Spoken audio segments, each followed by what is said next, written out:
Hello, I'm Whalley, welcome to Lenscraft.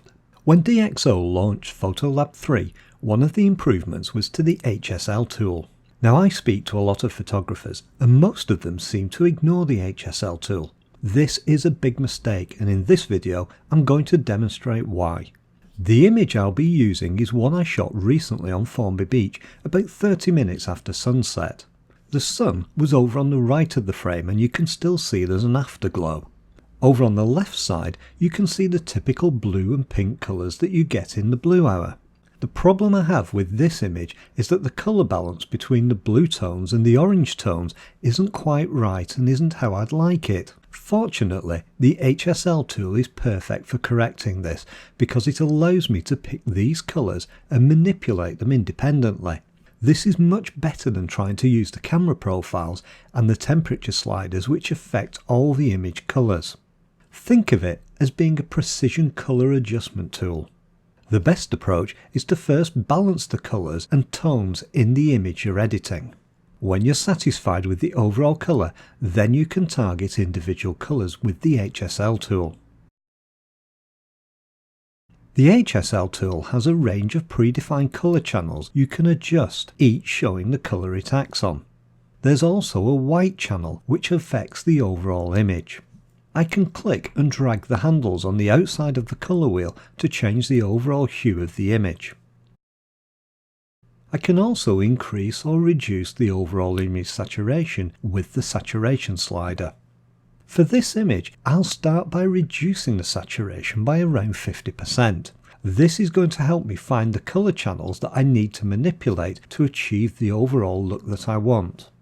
With the saturation reduced, I can pick each of the colour channels in turn and increase its saturation. This allows me to check the area of the image affected by that colour channel. Here, for example, I can see that the red channel affects a large proportion of the image. But when I try this with the green channel, it doesn't have any effect. To reset the saturation slider back to 0, double-click it. When you find a channel that affects a large portion of the image, don't reset the slider. Instead, leave a small adjustment. This causes a white dot to appear below the channel to help you remember which ones to work with later.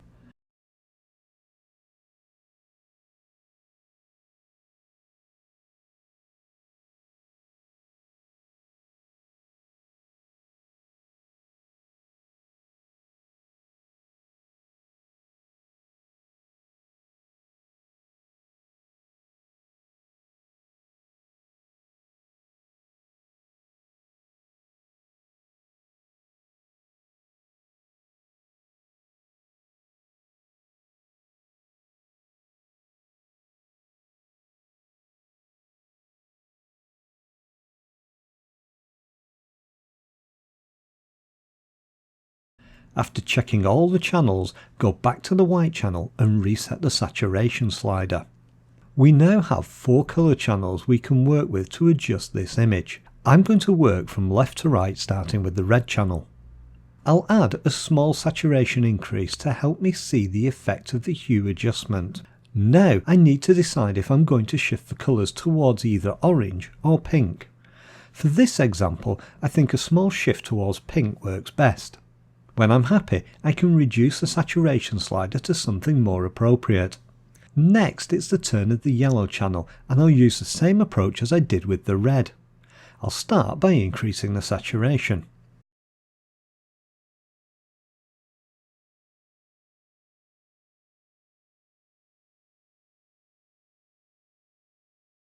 I'm happy with the hue for this channel, so I'll correct the saturation. Now to the violet channel, and I'll use the same approach. Here I'm going to shift the violet colours in the image more towards blue.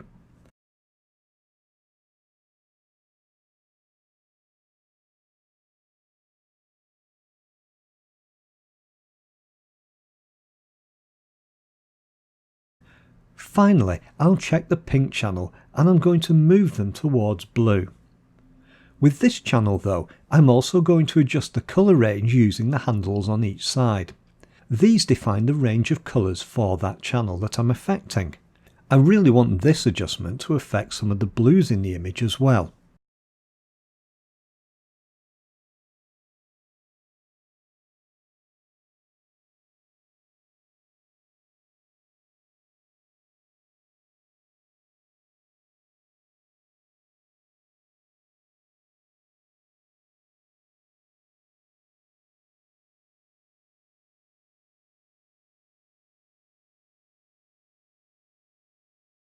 I've now finished adjusting the balance between all the main colours in the image using the hue adjustment.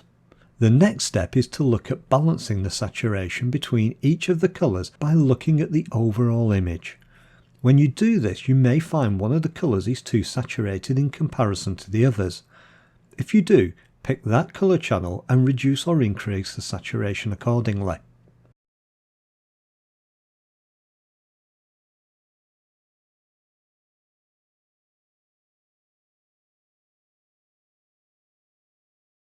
Finally, look at the image to see if you need to adjust the overall saturation using the white channel.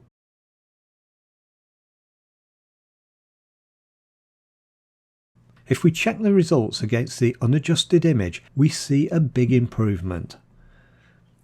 The changes made with the HSL tool allow us to better distinguish between the blues and reds in the image, and these colours now appear much stronger. All the adjustments are subtle, but together they've had a big impact. I hope you found this video useful, and if you have any other requests for PhotoLab videos, let me know in the comments below. I'm Whalley, you've been watching Lenscraft. I'll see you next week for another video.